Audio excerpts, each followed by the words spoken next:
ये एपिसोड भी स्टार्ट होता है बिल्कुल उसी सीन से जहाँ पर हैवी एरो किंग पोज मारते हुए कहता है, I am a strong man, मुझे अंडर एस्टिमेट मत करना। जबकि अटोका तो उसके साथ खड़ी होकर उसकी हाइट को चेक करते हुए उसका मजाक उड़ा रही थी। तभी वो वाता मुंह बनाते हुए उससे कहती है, तुम तो पहले काफी शांत हुआ करते थे और अब देखो। इस पर हैवी एरो किंग आंसर करते हुए कहते हैं, अब मैं अपने मास्टर के सामने वही रहूंगा जो मैं एक्चुअल में हूँ। उनकी आपस में ये बातें सुनता हुआ देखकर लुओ फैंग अपनी स्टोरी रिंग से पर्पल बेल किंग के उस ट्रेजर को निकालते हुए हैवी एरो किंग से कहता है, ये purple bell low fire and space के एक्सपर्ट्स के लिए परफेक्टली सूटेबल है। तुम इस ट्रेजर को रिफाइन करते हुए अपनी बॉडी के साथ मर्ज करने का ट्राई करो। और फिर जैसे ही हैवी एरो किंग पीछे की तरफ पलटते हुए उस पर्पल बेल को देखता है तो उसे देखकर तो उसकी आंखें चमक उठती है और वो फौरन से भागते हुए जाकर फैंग की टांगों से लिपटते हुए कहता है, मास्टर आपका बहुत बहुत शुक्रिया। फैंग तो उससे पीछा छुड़ाने की कोशिश कर रहा होता है जबकि इंसेक्ट क्वीन तो उसे देखकर बहुत हंस रही थी। हैवी एरो किंग यहाँ पर इतना ज्यादा खुश इसलिए हो रहा था क्योंकि इस ट्रेजर को हासिल करना उस अकेले के बस की बात नहीं है। अब इस सब के बाद फिर वो उस ट्रेजर के पास जाते हुए अपनी पावर्स उसमें डालते हुए अपने साथ इन्फ्यूज करना शुरू कर देता है।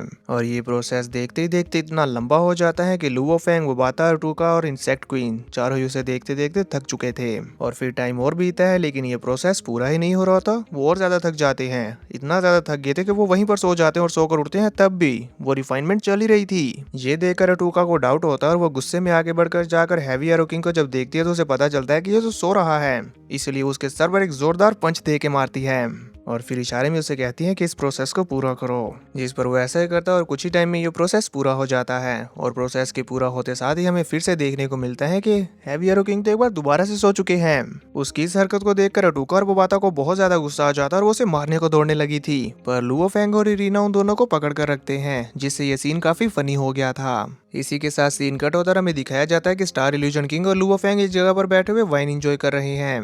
तभी star illusion king Luo Fang से पूछती है, क्या तुम स्टार टावर में जाना चाहते हो? जिस पर फैंग कहता है, हाँ, मेरे मिलिट्री पॉइंट्स की रिक्वायरमेंट्स पूरी हो चुकी हैं, पर जाने से पहले मैं आउटर डोमेन बैटलफील्ड के सबसे ज्यादा डेंजरस एरिया को एक्सप्लोर करना चाहता हूँ। इस पर स्टार इल्यूजन किंग कुछ सोचते हुए कहती है, स्टार टावर वाकई देखने के काबिल है। जहाँ तक मैं जानती हूँ तो वहाँ पर ट्रेजर्स के तौर पर स्टार सील्स मौजूद हैं। अगर तुम उन्हें हासिल कर लेते हो तो उन्हें रिफाइन करने के बाद तुम उनमें पावरफुल एक्सपर्ट्स को परमानेंटली सील कर सकते हो। 4 पीक फैक्शंस एक बार इसे हासिल करने के लिए फाइट कर चुके हैं, लेकिन ये स्टार सील्स हर 1000 साल में सिर्फ एक बार ही अपीयर होती हैं और इनका कोई फिक्स्ड पैटर्न भी नहीं है। इन 4 रेसिस से हंड्रेड्स ऑफ थाउजेंड्स ऑफ अनडैंग लेवल के किंग्स इन्हें हासिल करने के लिए हर बार यहाँ पर इकट्ठा होते हैं। इस पर फैंग उनसे कहता है, मैं भी अपना लक ट्राई कर रहा हूँ। जिस पर स्टार इल्यूजन किंग भी उसे गुड लक कहते हुए अलविदा कह देती हैं। इसी के साथ सीन कट होकर हम देखते हैं कि लुओ फैंग ब्लैक यूनिवर्स से होता हुआ तेजी के साथ फ्लाई करता हुआ सीधा स्टार टावर की तरफ भी बढ़ रहा होता है। फैंग के इस सफर को फास्ट फॉरवर्ड करके हमें स्क्रीन पर भी दिखा दिया जाता है। स्टार टावर के करीब पहुंचकर वो बाता, लुओ फैंग और हैवी एरो किंग उसे देख रहे होते हैं, जहाँ पर वो बाता इस जगह को देखकर खुश होते हुए कहती है, वाह, ये तो यांजी कॉन्टिनेंट से भी ज्यादा बड़ा है। और यहाँ हमें भी दूर से इसकी झलक दिखाई जाती है कि लुओ फैंग का पूरा स्पेसशिप तो इस जगह के सामने एक रेत के कड़ से भी ज्यादा छोटा है।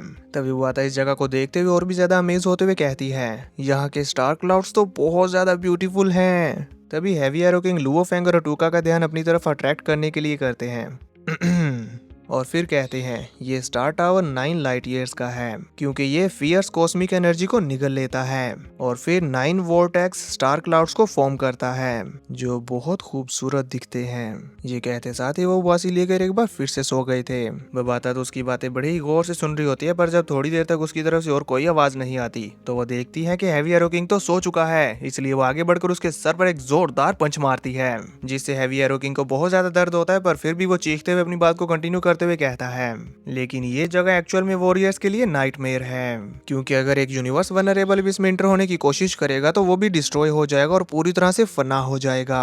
ये सुनकर वो बाता बहुत ज्यादा डरते हुए कहती है, ये तो खौफनाक है। और फिर वो थोड़ी देर तक थरथराने के बाद फैंग की तरफ पलटते हुए उसे कहती है, लुओ फैंग। पर उसे नजर आता है कि फैंग तो इस जगह को देखते हुए इसी में ही खो चुका है और जब तक वो बाता उसके पास आकर उसको उठाती उतने में फैंग भी होश में आ चुका था, पर उसे बहुत अजीब सा एहसास हो रहा होता है। तो वो बाता उससे पूछती है, लुओ फैंग, तुम्हें क्या हो रहा है? इस पर फैंग उससे कहता है, जब मैं यहाँ पर पहुंचा तो मुझे अचानक से एक अजीब सा एहसास हुआ जिसने मेरी सोल को हिला कर रख दिया और ये एहसास फायर गॉड क्लैन की उस मेटल प्लेट से भी ज्यादा स्ट्रॉन्ग था। लगता है कोई चीज मुझे बुला रही है। इसी के साथ फिर वो लोग स्टार टावर पर पहुंच जाते हैं, जहां आते साथ ही फैंग मुस्कुराते हुए उसकी तरफ बढ़ते हुए अपने मन में कहता है, पहले मैं ट्राई करके देखता हूँ कि कहीं वो चीज यहीं कहीं तो नहीं। इसी के साथ फिर फैंग अपनी ब्रेन फील्ड का इस्तेमाल करते हुए और साथ ही साथ अपनी स्पिरिचुअल पावर को रिलीज करते हुए स्टार टावर के इस हिस्से को चेक करने लगता है। पर थोड़ी देर तक ऐसा करने के बाद फैंग को रिटर्न में कोई भी रिस्पॉन्स नहीं मिलता। इसलिए वो क्लाउड रबिंग वाइन से अपनी फिंगर के ऊपर एक कट लगाते हुए अपने ब्लड को उसके ऊपर फेंक कर ट्राई करता है, लेकिन अपने ब्लड के बावजूद भी फैंग को कोई भी फीडबैक नहीं मिल रहा था। इससे वो काफी हैरान होता है और कहता है कि आखिर ऐसा कैसे पॉसिबल है। मैंने फील किया था पूरा स्टार टावर मुझे बार बार बुला रहा था, पर अब चाहे मैं जितना मर्जी ट्राई कर लूं, बिल्कुल भी कोई रिस्पॉन्स नहीं आ रहा। क्या मुझसे कोई गलती हुई है? ये सोचते हुए फैंग अपने दांत पीस रहा था और फिर कहता है, बेहतर होगा कि मैं पहले अंदर चला जाऊं। इसी के साथ हैवी एरो किंग बड़ी तेजी के साथ फैंग के साथ आकर चिपक जाता है और अब फिर फैंग तेजी के साथ आगे बढ़ते हुए स्टार टावर के अंदर इंटर होना शुरू हो जाता है, जहां पर वो लोग अलग अलग डायमेंशन से होते हुए स्टार टावर के अंदर पहुंच जाते हैं। और उस जगह पर पहुंचने पर हैवी एरो किंग फैंग को बताता है, यहाँ स्टार टावर के अंदर फॉरबिडन स्पेसीज हैं जो कि कॉन्स्टेंटली बदलती रहती हैं। इसी के साथ उन्हें एक झटका लगता है और वो फॉरबिडन स्पेसीज से होते हुए कहीं जाने लगते हैं। इस दौरान रास्ते में हैवी एरो किंग फैंग को बताता है, इन फॉरबिडन स्पेसीज के अंदर हिडन रास्ते कनेक्टेड हैं। और फिर कुछ ही देर में वो लोग एक पोर्टल के अंदर से होते हुए एक फॉरबिडन स्पेस के अंदर पहुंच जाते हैं, जहां पर फैंग तो परफेक्टली सही से लैंडिंग करता है, जबकि हैवी एरो किंग अपनी लैंडिंग के लिए अपने आर्मर सूट को बाहर निकाल लेता है और उसे ऑटो पायलट पर लगाते हुए खुद को कैच करने को कहता है, लेकिन उसका आर्मर उसे कैच नहीं कर पाता और वो प्यारा सा कैपिबारा सर के बल जमीन में धंस जाता है। वो बाता उस जगह को देखते हुए कहती है, तो ये है फॉरबिडन स्पेस। ये लोग अभी इस जगह को देख ही रहे थे कि तभी हैवी एरो किंग जमीन के अंदर से अपने सर को बाहर निकालकर खुश होते हुए झूमते हुए इन्हें बताता है, यहाँ पर detection tool, world projection, mental force exploration, teleportation और वगैरह वगैरह, ये सब यहाँ फॉरबिडन स्पेस में रिस्ट्रिक्टेड है। सिर्फ डिवाइन किंगडम टेलीपोर्टेशन को छोड़कर हम यहाँ पर सिर्फ दूसरी फॉरबिडन स्पेसिस में जाने का रास्ता ढूंढ सकते हैं, इनके बीच इधर से उधर जाने के लिए। कि तभी हैवी एरो किंग को एहसास होता है कि यहाँ पर खतरा है, इसलिए वो कहता है, मास्टर केयरफुल, और साथ ही वो फौरन से अपने आर्मर के अंदर जाना भी शुरू कर देता है।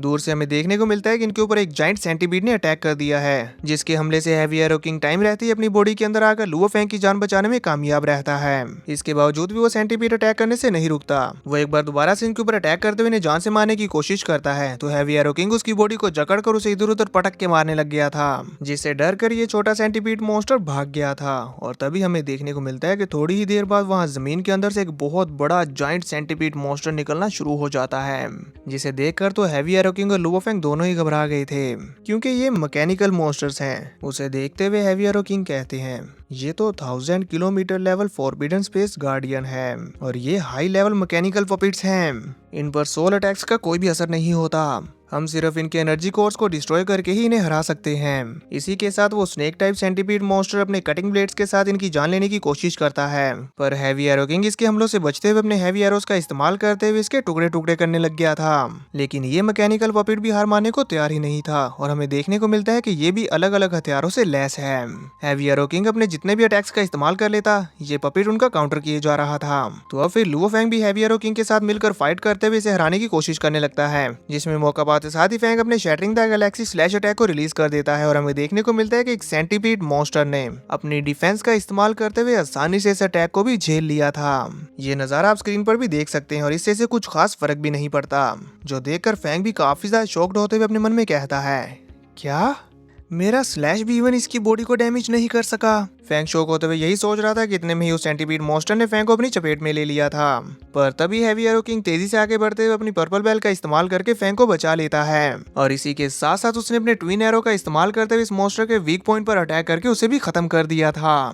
इस मॉन्स्टर को डिस्ट्रॉय करने के बाद हैवी एरो किंग अभी खुश हो ही रहा होता है कि तभी उस मॉन्स्टर की बॉडी से फिर से हलचल होने लगती है और उसके अंदर से एक छोटा सेंटीपीड मॉन्स्टर निकलने लगता है और उसने जल्दी से इस बड़ी बॉडी के अंदर से निकलने के लिए खुद इस बड़ी बॉडी को डिस्ट्रॉय कर दिया था, जो देखकर फैंग और हैवी एरो किंग दोनों ही हैरान परेशान रह गए थे।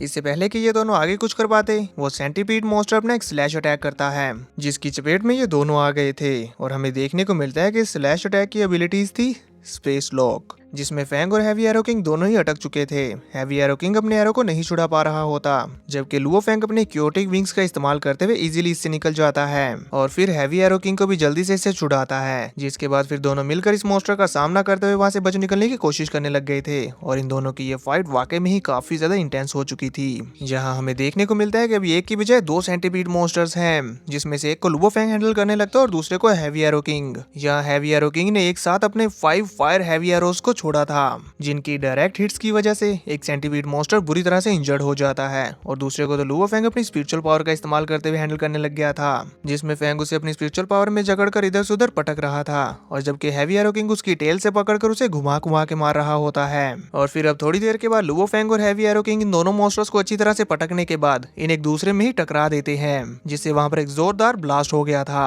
इस सब के बावजूद भी एक मॉन्स्टर अभी भी बचा हुआ था, तो हैवी एरो किंग एक बार दोबारा से अपने फायर एरो के साथ उसे हिट करते हैं, जिससे वो बुरी तरह से दूर जा टकरा गया था, लेकिन फिर भी ये मॉन्स्टर मरने का नाम ही नहीं ले रहे थे। और अब वो मॉन्स्टर अपने अंदर से एक एनर्जी बीम छोड़ता है, जिससे हैवी एरो किंग ने अपनी पर्पल बेल का इस्तेमाल करते हुए डिफ्लेक्ट कर दिया था और फिर वो कहते हैं इसके साथ डील करना कितना मुश्किल है। तभी अचानक से स्टार टावर हिलने लगता है और वहां की जमीन टूटने लग गई थी। ये देखकर लुओ फैंग कहता है क्या हो रहा है। हैवी एरो किंग कहता है कि स्टार टावर तो यूजुअली शांत रहता है, ऐसा तो सिर्फ तभी होता है जब स्टार सील अपीयर होने वाली हो। मास्टर, आप अभी अभी स्टार टावर में इंटर हुए हैं और अभी हमारे हाथ ऐसा फॉर्चून लग गया, ऐसा लगता है कि स्टार सील वाकई मास्टर के लिए बनी है। और फिर जैसे उन्हें वहां पर एक रास्ता नजर आता है तो ये लोग फौरन उसकी तरफ बढ़ते हुए उस पोर्टल के थ्रू टेलीपोर्ट होकर कहीं और पहुंच जाते हैं और वहां पहुंचकर उस जगह को देखते हुए ये दोनों हैरान हो ही रहे थे कि तभी वहां पर हैवी एरो किंग को स्टार सील नजर आ जाती है, जिसे देखते हुए कहते हैं वो स्टार सील। फैंग उस जगह को देखते हुए स्माइल करते हुए कहता है इस एक स्टार का वॉल्यूम एक ऑर्डिनरी प्लेनेट के बराबर है और ये ऐसे ऑरा को एमिट कर रहा है जिससे दिल की धड़कनें बढ़ जाती हैं और ये इस इनफिनाइट जगह पर स्लोली घूमते हुए कांस्टेंट स्पीड पर आगे बढ़ रहा है। जैसे ये लोग स्टार सील के करीब पहुंचते हैं तो वहां पर इन्हें एक इनविजिबल बैरियर नजर आता है। फैंग उसे छूकर देखता है तो हैवी एरो किंग फैंग को बताता है स्टार सील की पोजीशन के आसपास एक इनविजिबल बैरियर है, क्योंकि इसे डायरेक्टली टच नहीं किया जा सकता। हम सिर्फ फॉरबिडन स्पेसिस के अंदर एक्सप्लोर करते हुए आहिस्ता आहिस्ता इस तक पहुंच सकते हैं। इस पर फैंग कहता है असल में स्टार सील को टच करने के लिए हमने अभी अभी एक्सपीरियंस किया है कि खतरा कितना ज्यादा है। हम नहीं जानते कि आगे हमारे साथ ऐसा और कितनी बार होने वाला है, लेकिन एक ऐसा ट्रेजर जिसे कि सभी रेसिस पाना चाहती हैं, इसके लिए फाइट करना डेफिनेटली वर्थ इट है। फैंग की ये बात सुनकर हैवी एरो किंग अपने मन में सोचता है कि अब मास्टर अपनी फुल पावर यूज करने वाले हैं तो मैं भी पीछे नहीं हटूंगा। और फिर वो कहता है मैं कसम खाता हूँ कि अब मैं दोबारा नहीं सोऊंगा। जिस पर फैंग भी कहता है ठीक है। इसी के साथ फिर वो दोनों तेजी से आगे बढ़ जाते हैं और एक और फॉरबिडन स्पेस के अंदर तबाही मचाते हुए कई सारे एलियंस को किल करते जा रहे थे। और इसी दौरान फैंग कहता है ये स्टार टावर वाकई ही अनफ्रेंडली है। ऑलमोस्ट हर एक फॉरबिडन स्पेस के अंदर गार्डियंस हैं और उनके अटैक्स किलिंग इंटेंट से भरे हुए हैं, बिल्कुल वैसे जैसे ह्यूमंस शिकार करते हैं। इनमें से कुछ एनिमीज तो ऐसे हैं जो कि पिनिकल किंग लेवल से भी ज्यादा पावरफुल हैं। यहाँ जब फैंग हमें ये बता रहा था तो हम देखते हैं कि ये अलग अलग फॉरबिडन स्पेसिस में जाकर उनके गार्डियंस को हराते हुए कैसे आगे बढ़ रहे थे और इनकी ये फाइट सच में देखने लायक होती हैं। लेकिन हमें तो ये जल्दी जल्दी में फास्ट फॉरवर्ड करके दिखा दी गई। अब ये लोग फ्लाई करते हुए एक और फॉरबिडन प्लेस को एक्सप्लोर करते हुए जा रहे होते हैं, जहाँ रास्ते में Luo Fang heavy arrow king से कहता है खुशकिस्मती से तुम मेरे साथ हो तो मैं इन सभी जगहों से स्मूथली गुजर पा रहा हूँ। अपनी तारीफ सुनकर हैवी एरो किंग तो बहुत ज्यादा खुश हो रहा होता है कि तभी लुओ फैंग को रास्ते में किसी की कॉल आती है, तो ये लोग एक जगह पर रुककर उस कॉल को अटेंड करते हैं और हमें पता चलता है कि ये तो हेवनली फॉर्मेशन किंग की है। वो फैंग को बताते हैं कि उनके ऊपर भी फॉरबिडन स्पेस के गार्डियंस अटैक कर रहे हैं और साथ ही ये भी बताते हैं कि मैंने सुना है कि स्टार सील अपीयर होने वाली है। इसी वजह से फॉरबिडन स्पेस गार्डियंस और भी ज्यादा स्ट्रेंजली बिहेव कर रहे हैं। ऐसा लगता है कि अब स्टार सील जल्दी ही अपीयर हो जाएगी और जब ऐसा होगा सभी फॉरबिडन स्पेसिस सभी रेसिस के वॉरियर्स को गाइड करते हुए एक साथ इकट्ठा करते हुए स्टार सील की लोकेशन पर ले आएंगी। इस पर फैंग उनसे कहता है आपने ठीक कहा, मैं भी जैसे जैसे गहराई में जाता जा रहा हूँ और भी ज्यादा अलग अलग रेसिस के वॉरियर्स के साथ मेरा सामना हो रहा है और इनकी तादाद भी इंक्रीज होती जा रही है। इस पर फॉर्मेशन किंग फैंग से कहते हैं एलियन रेसिस फॉरबिडन स्पेस के गार्डियन से भी ज्यादा बड़ा खतरा है, तुम्हें उनसे बहुत संभल कर रहना होगा। होगा। इस पर फैंग कहता है समझ गया। इसी के साथ वो दोबारा से अपनी इस जर्नी को स्टार्ट कर देता है और अब फिर लुओ फैंग फ्लाई करते हुए अपने रिस्ट डिवाइस पर इंटरनल मिलिट्री सिस्टम के थ्रू देखता है कि हेवनली फॉर्मेशन किंग की लोकेशन के कोऑर्डिनेट्स उससे ज्यादा दूर नहीं है और सोचता है कि अगर हम उनके साथ मिलकर ग्रुप बना लेते हैं तो फिर हम लोग ज्यादा बड़े खतरों का भी सामना कर पाएंगे। तभी ही फैंग को एहसास होता है कि हैवी एरो किंग सो रहा है, तो वो वाता भी फौरन से अपीयर होते हुए हैवी एरो किंग के आर्मर के ऊपर खटखटाते हुए उसके अंदर से रिस्पॉन्स लेने की कोशिश करती है, पर जब कोई रिस्पॉन्स नहीं आता तो वो बिना टाइम वेस्ट किए हैवी एरो किंग के आर्मर को ओपन करके देखने लगती है और उसे पता चलता है कि ये तो सो रहा है, जबकि इसने कहा था कि ये दोबारा नहीं सोएगा। और साथ ही वो वाता को पता चलता है कि इसने तो अपने सूट को ऑटो पायलट पर लगा दिया। तो अब फिर वो वाता हैवी एरो किंग को मजा चखाने के लिए अपनी कुछ पेंसिल्स को बाहर निकालते हुए उसका मेकअप करने लग गई थी। ये देखकर फैंग इन दोनों को ही अपनी वर्ल्ड रिंग में ले जाता है। करो मस्तियां तुम लोग। अब फैंग फ्लाई करता हुआ जा रहा था कि तभी अचानक से उसके सामने कुछ डीमन वॉरियर्स अपीयर होना शुरू हो जाते हैं जिन्होंने उसका रास्ता रोक लिया था, जो देखकर फैंग रुक जाता है और सीरियस होते हुए उन्हें पहचानने की कोशिश करता है कि आखिर ये है कौन। पर जब फैंग उनके बारे में कुछ पता नहीं चलता तो उनसे कहता है साइड हट जाओ। तो उनमें से एक पर्पल कलर का वॉरियर आगे बढ़ते हुए लुओ फैंग से कहता है तुमने मेरी रेस के पर्पल बेल किंग को मार डाला, आखिर हम तुम्हें कैसे जाने दे सकते हैं। ये कहते हुए वो फैंग के काफी करीब आने की कोशिश करता है तो फैंग अपने क्योटिक विंग्स को ओपन कर देता है, जो देखकर वो वॉरियर फौरन से पीछे हटते हुए खुद को इंट्रोड्यूस करने लग गया था और कहता है मेरा नाम है चेन, मैं पर्पल बेल किंग का स्वॉर्न ब्रदर हूँ। तो इस पर फैंग उसकी बात को काटते हुए अपनी 9 लाइटनिंग स्वॉर्ड को निकालते हुए कहता है बकवास बंद करो, तुम यहाँ पर बदला लेने के लिए आए हो। इससे पहले कि हम देख पाते कि अब आगे क्या होने वाला है, इसी के साथ ये एपिसोड यहीं पर एंड हो जाता है।